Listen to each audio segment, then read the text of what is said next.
وعلیکم السلام ورحمت الله وبرکاتہ.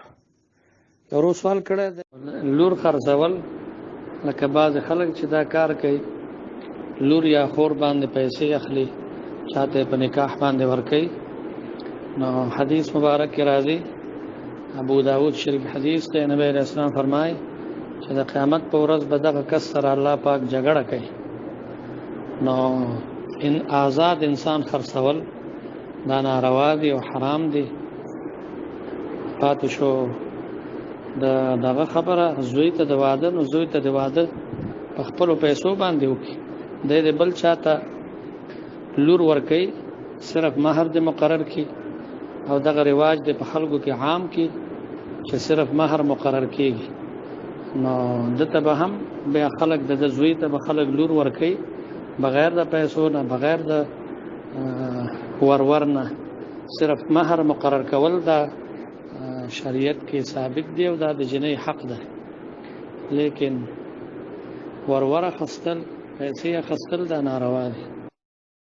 بل سوال کړه د پردې برانډ استعمالول، یا مثلا د بعض شیمپوګانې دي شولډر او وغیرہ وغیرہ دا استعمالول، مطلب دا چې خپل شیمپو جوړه کې او دا نوم په ولګي، دا څنګه دي؟ دا دوکه ده. د بل چا نوم استعمالول، د بل چا سټیکر استعمالول، د بل چا بوتل استعمالول دا دوکه ده، او په دوکه باندې پیسې پیدا کول دا حرام دي.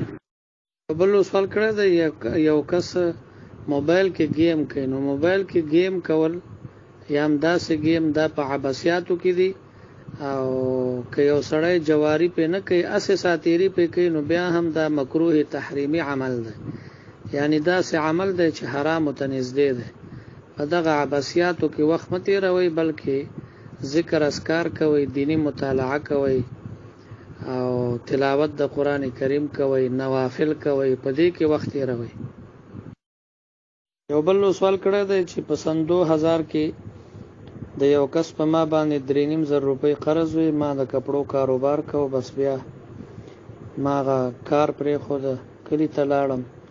نو هغه کس که اوس تا ته معلوم وي، نو هغه ته به تخپل 3.5 روپۍ ورکې، او یا کاغه نه معلوم دا هغه چې کوم وارثان نو هغه ته به ورکې، او که څوک دا غي درک نه د هیڅ، نو بیا به هغه پیسې صدقه کې او ثواب به هغه پسې وبخي، یا جمعات کې ولګي، یا مثلا مدرسه کې ولګي، یا غریبانو ته ورکي، نو ثواب به هغه پسې وبخي.